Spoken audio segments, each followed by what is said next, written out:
The final item of business today is the members' business debate on motion number 4226 in the name of Adam Ingram on William Murdoch, the Scot who lit the world. This debate will be concluded without any questions being put, and I would be grateful if those members who wish to contribute to the debate could press the request to speak buttons as soon as possible. I call on Adam Ingram to open the debate. 7 minutes, Mr Ingram. Thank you very much, Presiding Officer.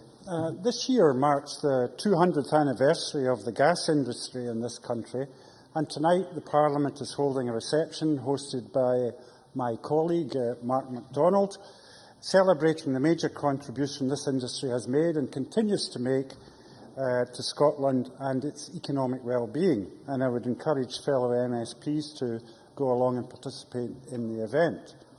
I am particularly grateful for this opportunity to highlight the life and work of William Murdoch, the engineering genius who, amongst many other achievements, invented gas lighting, placing him in the pantheon of the great pioneers of the First Industrial Revolution. Styled the Scot who lit the world in Janet Thomson's excellent book on his life and work, Murdoch was very much a product of the Scottish Enlightenment of the late 18th century and a leading member of that remarkable generation of Scots who invented the modern world. William Murdoch was born into a family of millwrights at Bellow Mill in the Ayrshire village of Lugar. Many successful technicians, engineers and inventors of the Industrial Revolution came from similar skilled artisan backgrounds. And certainly William's father, John, set his son a considerable example in inventiveness and improvement at the mill. It's even reputed that father and son invented a tricycle which carried John to Cumnock on market days. And this was 60 years in advance of Kirkpatrick Macmillan's bicycle invention down the road in Dumfries. Of course, in addition to his father's tutelage, William also benefited from a formal schooling at Cumnock Parish School. Since 1696, every parish in Scotland had been required to maintain a free school and schoolmaster by Act of the Scottish Parliament. And it was at Bellow Mill that the young William began experimenting with steam and made early attempts at gas lighting. He and his siblings had excavated a small sandstone cave next to the mill on the banks of the Lugar Water, and William used it as a laboratory for his experiments. He placed burning coal into an old kettle of his mother's, attached a perforated thimble on the end of the spout, then set alight the gas that was being released from the coal, illuminating the dark little cave. Incidentally, the light-giving property of the local Connell coal, or candle coal, was well known. A familiar sight in Ayrshire homes at this time was the earthenware container of burning cannel coal placed on top of the fire, giving light as well as warmth to the room. Now, unlike many of his contemporaries, Murdoch doesn't receive the recognition his achievements deserve. Certainly, I cannot recall any mention of him in the textbooks on the period. That, despite the admiration of his contemporaries, the award of a gold medal by the Royal Society, or indeed the remarkable honour bestowed at the turn of the 19th century, some 50 years after his death, with the placing of his marble bust, one of only 16 people so honoured, in the Hall of Scottish Heroes at the Wallace Monument in Stirling. I suspect the main reason for his relative obscurity is that his work has been subsumed within that of the inventor of the steam engine, James Watt, more of later. At the age of 23, William left his native Ayrshire village of Lugar and walked 250 miles, it took him 8 days, to begin work with James Watt and Matthew Bolton at the renowned Soho manufactory in Birmingham. Perhaps he had been inspired by an account of the works which had been visited the year before by another local man, James Boswell, the son of the local laird of the Auchinleck estate. Yes, it was that James Boswell of Boswell and Johnson fame. In any case, William quickly became indispensable to the undertaking, becoming the practical go-to man, ensuring the engines actually worked and kept on working, which was no small feat in the days when mechanical engineering was in its infancy. Invention and innovation went hand in hand with this work to improve the performance of the machinery. But his terms of employment made clear his inventions were the intellectual property of his employers. So William's groundbreaking work, for example, in converting steam power to produce rotary motion and the turning of wheels, was patented by and attributed to James Watt. As for gas lighting, for which he is now best known, Murdoch apparently perfected the process for producing and capturing coal gas while based in Cornwall, where Boulton and Watt's engines were being used in the tin mines. Murdoch's house at Redruth was the first domestic residence to be lit by gas. Returning to Birmingham, he continued experimenting, lighting the interior of the Soho buildings. The first industrial factory to be illuminated by gas was the Phillips and Lee cotton mill in Manchester, which was fully lit by Murdoch with 904 gas lights in 1805. Incredibly, Boulton and Watt denied Murdoch the opportunity to patent and develop gas lighting, which was not only much cheaper to run than the traditional oil or tallow lighting, but was more brilliant, steadier, and cleaner in use. The company therefore left the way open for competitors to exploit the market, which predictably boomed in the following decades, from the lighting of commercial properties to domestic and street lighting. And it's interesting, isn't it, that Murdoch contented himself with producing his papers for the Royal Society and its award of a gold medal in 1808 as, and I quote, "the author of the most important or useful discovery which shall be made published in heat and light." Had Murdoch been motivated by fame and fortune, he could easily have achieved both. But his energies were directed towards his work to satisfying his intellectual curiosity and solving practical problems, benefiting others as much or even more than himself. He led an incredibly productive and fruitful life, whilst providing a comfortable living for his family at the same time.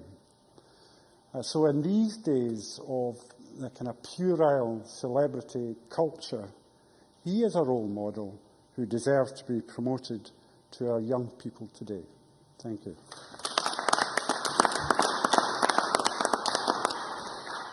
Thank you very much. I call Claudia Beamish to be followed by Graham Day. Speeches of 4 minutes, please. Thank you, Presiding Officer. Can I too thank Adam Ingram for his members' debate, giving us the opportunity to celebrate the life and works of William Murdoch. Fittingly dubbed The Scot Who Lit the World by Jane Thompson in her book of the same title, which I will certainly now read, but I would also like to thank the member for bringing alive the life of William Murdoch so brightly today for us in a way that was quite inspiring. Thank you. As we all know, he was a brilliant figure whose work and innovations played a significant part in the Industrial Revolution of the 18th and 19th centuries. And of course, he hailed from Lugger in Ayrshire, so I'm always happy to celebrate the achievements of one of South of Scotland's sons. Among Murdoch's achievements was indeed the first working model of the steam carriage, or road locomotive, as I understand he preferred to call it, in 1784.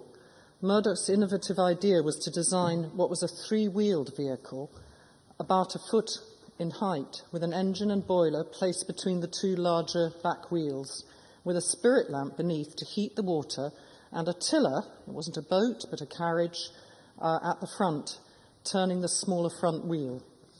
Murdoch was able to build on the cruder designs of engineers such as Joseph Cugnot to design the more efficient model I've just described.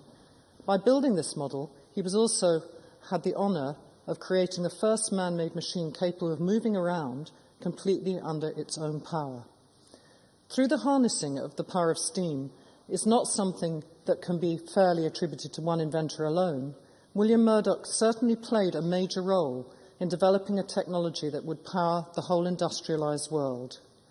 Indeed, his own employer, as we've heard already, another Scot, James Watt, also played a part in the development of steam power, but is much more celebrated than this modest man was and is. He too built on Murdoch's design, with developing a reciprocating engine capable of powering a wheel. But as members will be aware, the steam carriage was not Murdoch's most famous invention. He is, of course, better known for the invention of the gaslight, as I found out yesterday, in 1792, which replaced lighting using oil and tallow. In this sense, he did indeed light the world, with his house in Redruth being the very first in the world to be gaslit down in Cornwall. Though, in my capacity as a Shadow Minister for Environment and Climate Change, I'm not accustomed to celebrating the burning of gas, I will forgive Mr Murdoch this time. After all, his method of lighting was far cleaner and far more efficient than earlier methods. Were he alive today, I'm sure he would be at the forefront of sustainable energy design. There is, however, an air of, if not tragedy, then perhaps unluckiness with Murdoch's inventing career. It seems that he was not able to fully gain the recognition for his inventions through time. He failed to follow his steam carriage invention, having been dissuaded from pursuing the project, as we have heard, further by his employers, leaving behind a further development of the device to other engineers. Patenting of inventions by employers, as Adam Ingram pointed out, and there is perhaps a lesson throughout the world on that, about the ruthlessness of how that might seem to us today as well. He also failed to patent the gas lighting system, as he was advised it would not make commercial sense, only for his idea to be built upon by a German inventor, Frederick Windsor, who was the first person to patent coal gas lighting in 1804. While this is unfortunate, I'm delighted to hear today that he did receive a gold medal, and I'm sure that William Murdoch would be happy to learn that he was given some small recognition in this chamber today, and I hope that highlighting the achievements which he brought to the Industrial Revolution will serve as an inspiration today to men and women inventors of South Scotland and far beyond. Thank you. Thank you very much. I call Graham Day to be followed by John Scott. Presiding Officer, can I congratulate Adam Ingram on bringing forward this members' debate, and not simply because it allows us to recognise the fact that Scotland, through William Murdoch, gave the world gas lighting. Today offers us an opportunity also, I feel, to recognise the contribution, an understated contribution, made by a range of Scots to the creation of the modern world. I think ask most people to name Scots who've made an impact on creating the world as we know it, and they'll come back, I would suspect, with Alexander Graham Bell, Alexander Fleming, John Logie Baird. But there are so many, many more who, like William Murdoch, have left a mark on our everyday lives. And, Presiding Officer, I'm focusing on that in my contribution. It will not, I suspect, surprise the Chamber to learn that I intend to be quite parochial. The county of Angus may be considered by some to be something of a quiet backwater, but over the Thank you. But over the centuries, it has very much punched above its weight in terms of producing sons and daughters who went out into the world and, although without perhaps becoming household names, certainly left a lasting mark. For those of us interested in such matters, there are the obvious examples. William Small, the Carmiley-born 18th century scholar, whose influence on Thomas Jefferson was such that US presidents described him as the father who inspired him to build the US Declaration of Independence on a Scottish bedrock. That, of course, was a reference to the US Declaration being based on the Declaration of Arbroath. We can also point to Sir Robert Alexander Watson Watt of Brechin, who developed and introduced radar, and of course David Dunbar Buick, born in Arbroath in 1854. Buick emigrated to the USA, and after getting into the plumbing supply business, is credited with developing a method of bonding enamel to iron for the production of baths and sinks. But his greater claim to fame is the creation of the Buick Manufacturing Company, building internal combustion engines and cars. Actually, a statue in Buick's honour is to be unveiled in his adopted town of Flint, Michigan, later this year. And moves instigated by Arbroath's Incorporated Guildry are afoot in Angus to also commemorate him there through the commissioning of a series of statues of famous sons of Arbroath, which it is intended will also take in William Small and one Thomas Moonlight. Moonlight, if you've never heard of him, is reckoned to have been one of the USA's greatest ever soldiers before going on to become Governor of Wyoming, in which capacity he pardoned the Sundance Kid, who then went on to link up with Butch Cassidy, but perhaps we'll gloss over that. I would commend members to read the Daily Mail, and there's something you don't expect an SNP MSP to say, but particularly their edition of October 27, which contained a very well-researched tribute to these three men under the heading "The Scottish Town That Shaped America."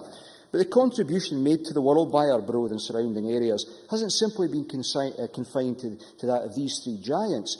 The area also produced James Bowman Lindsay of Carmiley, the scientist who perfected the first constant electric light before Edison and Swan, who are, of course, credited with inventing the light bulb.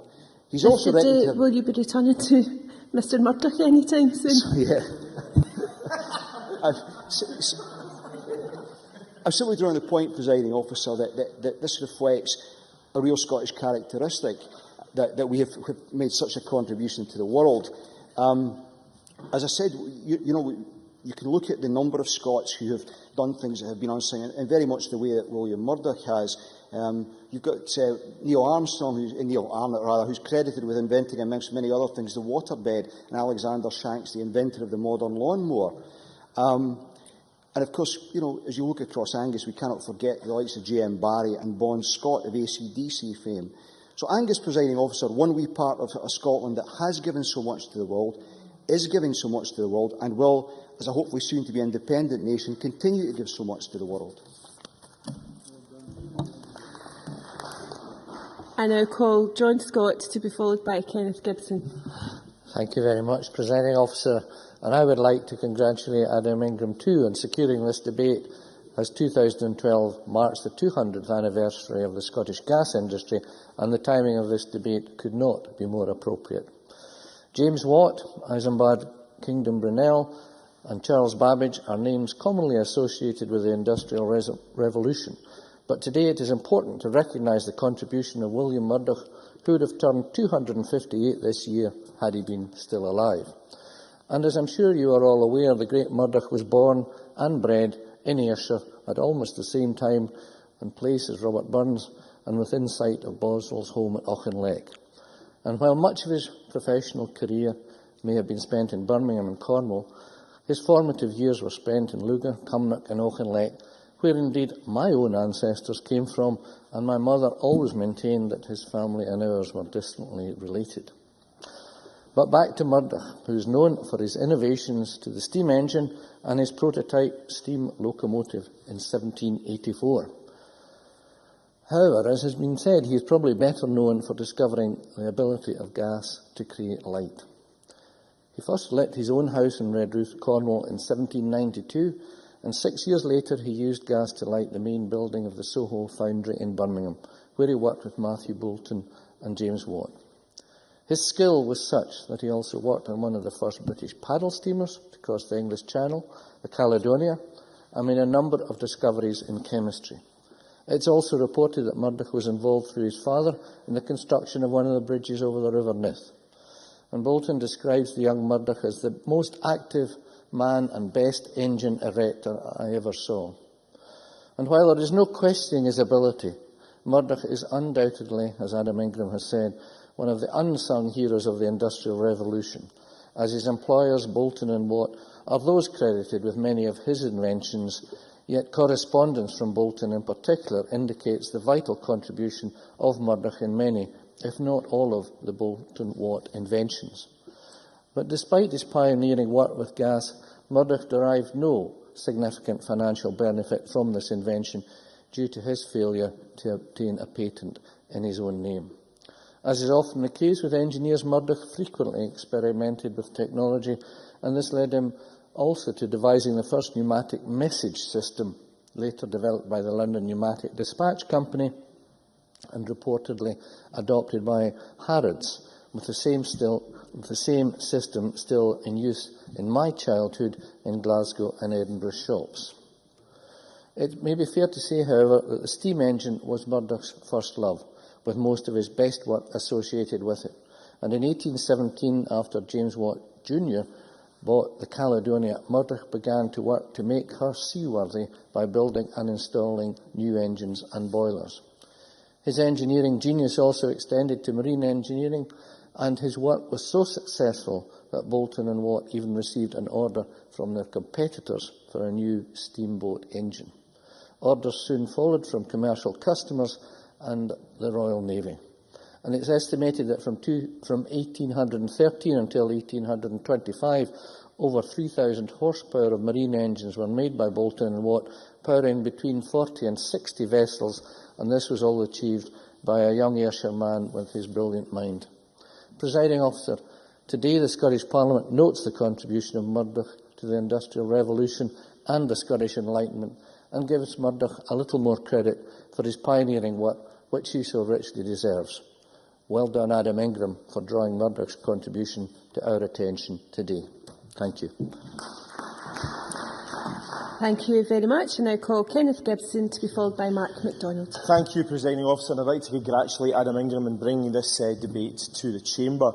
We've already heard how brilliant actually William Murdoch was, and indeed he invented, as we've heard, the steam tricycle, the steam cannon and waterproof paint. He was a man of myriad skills and talents. He invented the oscillating cylinder steam engine, the steam gun, the pneumatic tube message system, and worked on one of the first steam passenger vessels to cross the English Channel. And indeed he made many discoveries in chemistry. And of course, while working at Redruth in Cornwall, Murdoch dealt with many mechanical problems relating to steam engine, and that's why he was able to make and come up with so many practical improvements to the basic steam engine designs. And as early as 1782, there is evidence that Murdoch discussed and collaborated with James Watt on a number of inventions and improvements. But one of his most significant inventions was the sun and planet gear, which allowed steam power to be used to produce a continued rotative or circular motion round an axis or centre, and thereby to give motion to the wheels of mills and other machines. And of course, Murdoch also was the first person to demonstrate a steam carriage when he did so on the River's Great Room at the King's Head Hotel, Truro, which was the first public demonstration in Britain of such a steam locomotion.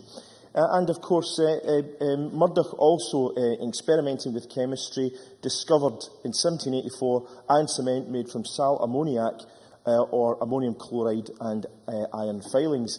And in 1795, he developed a replacement for isinglass, a precipitate made from sturgeon used to clarify beer to remove impurities. I mean, there was really very little limit to this man's incredible genius. And the North River steamboat, the first steamboat to run the Hudson River, was designed by Murdoch to a large extent, who built the engine and also agreed the technical details for that. And in 1815, he designed and installed the first gravity-fed piped hot water system since classical times at Leamington Spa Baths. And at the celebration of the centenary of gas lighting in 1892, a bust of Murdoch was unveiled by Lord Kelvin, from, of course, who had a house, of course, an observatory in my own constituency, in the Wallace Monument, Stirling, and there's a bust of him by Sir Francis Leggett, Chantry, at St Mary's Church. The town of Redruth celebrates Murdoch Day every year in June with the 2007 event, including a parade of school children with banners on the theme Earth, Wind, Fire and Water, and the first public journey of a full-sized working reproduction of Murdoch's steam carriage. Truly, this was an incredible Scot, and indeed we've already heard about so many other great Scots, and the book, How the Scots Invented the Modern World, the true story of how Western Europe's poorest nation created our world and everything in it, or The Scottish Enlightenment, the Scots Invention of the Modern World, by Dr. Arthur Herman, is something who is, the coordinator of the Western Civilization Programme at the Smithsonian Institute in Washington, D.C., is something I would recommend. And just to finish off, I'll just mention some other great Scots from the wonderful county of Ayrshire. There is, of course, Henry Falls from Beath in my constituency, the Scottish physician, missionary and scientist who developed fingerprinting. There is John Boyd Orr, who, of course, was the first person to make the link between poverty and nutrition. Thomas Brisbane, the Largs astronomer. Alexander Fleming, the biologist and pharmacologist. John Kerr from Ardrossan, again in my constituency, who discovered the quadratic electro-optic effect, a change in the refractive index of a material in response to an electric field, now known as the Kerr effect, as I'm sure everyone here is familiar. There have been so many great Scots: William Dunlop, Brackenridge, Robert Simpson, John Loudon McAdam, and John Morton Boyd, CB. And I would like to just say one thing, and I think it's important that Scots are encouraged to learn about famous Scots from their own small towns and communities. And in B. Ayrshire, I mentioned Dr Henry Falls, the Reverend Witherspoon, who wrote the American Declaration of Independence and founded Princeton, was the minister there, and yet many people in that town probably don't realise that. I think giving people some pride in their own towns, their own counties, and what Scotland has contributed in the past would be an inspiration for our young people, and allow many more of them to come forward and become be hopefully the best they can be, and perhaps in future years and generations we will produce people of the genius of William Murdoch. Thank you. Thank you. And I now call Mark MacDonald. Thank you very much, Presiding Officer. Can I also congratulate my colleague Adam Ingram on securing this debate, and also for what I thought was an extremely informative speech, which I certainly learned a lot of things that I didn't know already regarding William Murdoch. I would also point out, as my colleague highlighted, that there is a reception in the Garden Lobby following this debate to tie in with the Gas at 200 celebrations, and all members are more than welcome to attend. It was pointed out that Murdoch did indeed fail to profit from his invention due to him not patenting it, but it's also worth noting that so too did Boulton and Watt, who failed to recognise the potential of the domestic market and the major contribution that Murdoch's invention had made, and actually abandoned the gas market in 1814. Perhaps, given the many inventions that they did patent themselves, that was perhaps a major error on their behalf. Kenneth Gibson talked about the discovery of an alternative to isinglass, which Murdoch discovered in 1795, and I found it quite interesting because the isinglass, as Kenneth Gibson says, was a substance used for the brewing industry, and in order to remove impurities. It's actually obtained rather tastefully from the swim bladder of fish, and at the point at which in 1795 where Murdoch made his discovery, at that point it was exclusively produced from sturgeon, specifically beluga sturgeon, which were extremely expensive to import and cost the brewing industry a great deal. Murdoch he discovered that you could substitute this for dried cod, and that would be a significant saving to the brewing industry of these islands. Indeed, it was considered such a significant discovery that the Committee of London Brewers paid him what at that time was a fairly substantial sum of £2,000 to use his invention and end their dependence on imports. So I think the list has been gone through of the various inventions which Mr. Murdoch played a significant part in, if not developed entirely himself. And I think that it does strike me as rather odd that when I was going through school, certainly Murdoch's name was not one of those prominent ones that was mentioned. I can think to a recent episode of QI where Stephen Fry lists all of the things which were invented by Scots. The list is extensive, but I don't think it's necessarily exhaustive, because some of the inventions which we've been speaking about this evening I'm pretty sure did not feature, and that perhaps highlights the need to make people more aware of individuals like Murdoch and the significant contribution they've made to the world. Now, I come to this debate as a representative of the North East of Scotland. The gas industry is a major employer and an important part of the North East and the Scottish economy.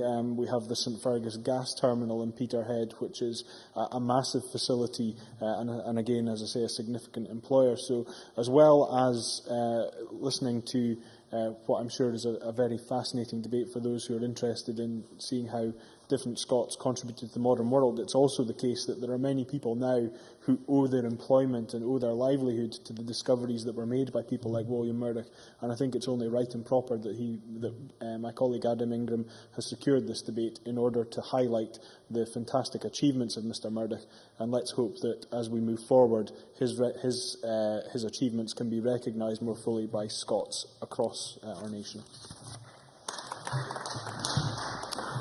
Thank you very much. Can I now ask Fergus Ewing to respond to the debate, and I'd be obliged if you could do it in 7 minutes, Minister. Presiding Officer, I'd like to begin by thanking Adam Ingram for bringing this most interesting topic before the Parliamentary Chamber and commencing the debate with such a vivid picture of the achievements and the life of William Murdoch. And I would also thank all members who participated in this debate for adding to that picture of Mr. William Murdoch's great achievements. A man born, as we heard, in the Ayrshire village of Lugar, and a man, as I understand it, still greatly celebrated in the town of Redruth in Cornwall, which holds an annual Murdoch Day in June. As we have all heard, he was an extraordinary man of remarkable insight and wide-ranging achievements. And we, I think, owe a debt, in particular, not for the first time, to Kenneth Gibson for pointing out how wide-ranging those achievements were across a whole range of activity, not just gas, but also the steam engine, and also, we hear, clarifying beer. Quite an extraordinary width of achievement from William Murdoch. But he is perhaps most recognised for his work producing coal gas and inventing the first domestic gas lighting system. And it was in 1792 that he first began experimenting with coal to produce gas, and through his hard work, his innovation and his genius, discovering the best method for quality gas production and the designing of the system for transporting, storing, purifying and lighting. And this invention, of course, truly has transformed the world. It's led the way for providing the gas industry with its massive contribution to civilization. Where would we be without it? We would not have the heat, the light that we take for granted, Presiding Officer, I think.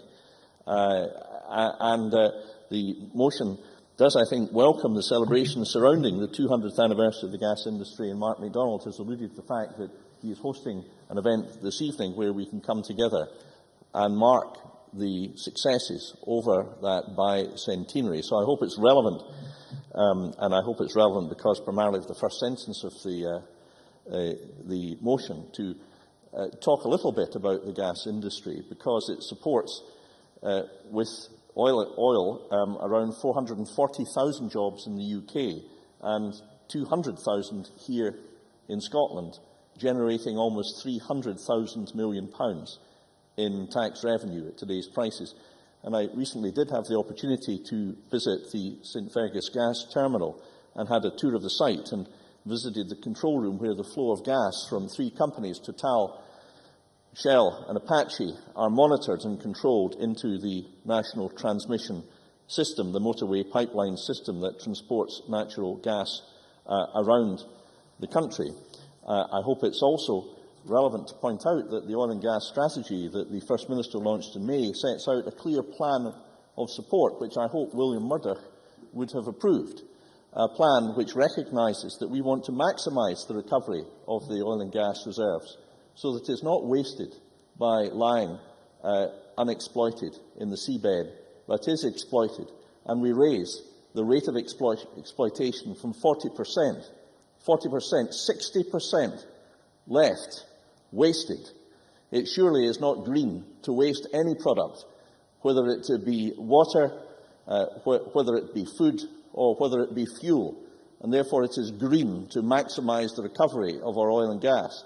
And an interesting statistic which I can throw into the debate, Presiding Officer, and which William Murdoch paved the way to achieve, is that for every 1% of extra oil and gas that we can recover, the tax take is £22,000 million. But the ingenuity that William Murdoch displayed is also displayed by many other Scots now in expanding the scope of our gas industry. For example, a gentleman I had the pleasure of meeting from Shetland called Ian McKinnon, when I visited Houston in April of this year, is now at the forefront of a company which started from an incubator unit in Houston, set up by SDI, and now is en route to turning over a very large number of millions of dollars by the shale gas industry and his ability to increase the efficacy and the value of shale gas recovered by managing the waste solutions.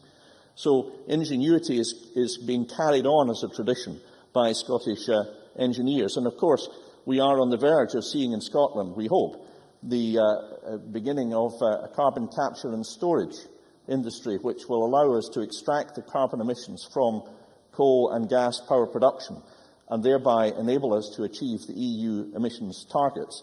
And the CCS plans have the potential of being applied to the Peterhead project, a joint venture between SSE and Shell, a 340 megawatt post-combustion capture to be retrofitted to the existing 1180 megawatt combined cycle gas turbine power station at Peterhead, subject, of course, to planning application, which must be considered in due course. So, there again, the gas industry is set, perhaps, we hope, to play a leading role in this country. And, of course, without William Murdoch's invention, we wouldn't perhaps be where we are. Presiding Officer, gas continues to play a massive part. The industry in Scotland is hugely successful.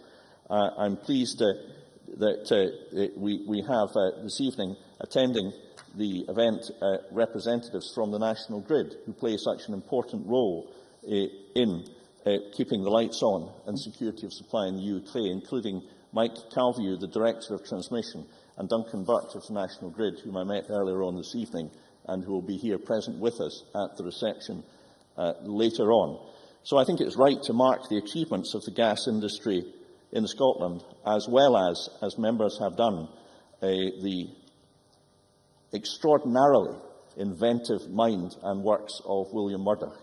And we've also had interesting little diversions into the notable success of Angus and Ayrshire.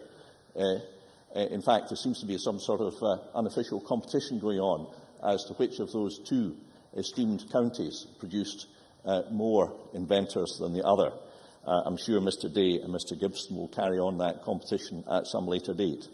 But let me conclude, Presiding Officer, by paying tribute to William Murdoch. It was mentioned, I think, by Mr Ingram when he opened the debate that William Murdoch was not a man that was bothered by seeking for himself credit for the many inventions that he gave to the world. Ronald Reagan said at one point, "It's amazing what you can achieve in life if you don't mind who gets the credit." And perhaps that comment can be applied to William Murdoch, a great Scot, and the Scot who lit the world. Thank you, Minister. That concludes Adam Ingram's members' debate, William Murdoch, the Scot who lit the world, and I now close this meeting of Parliament.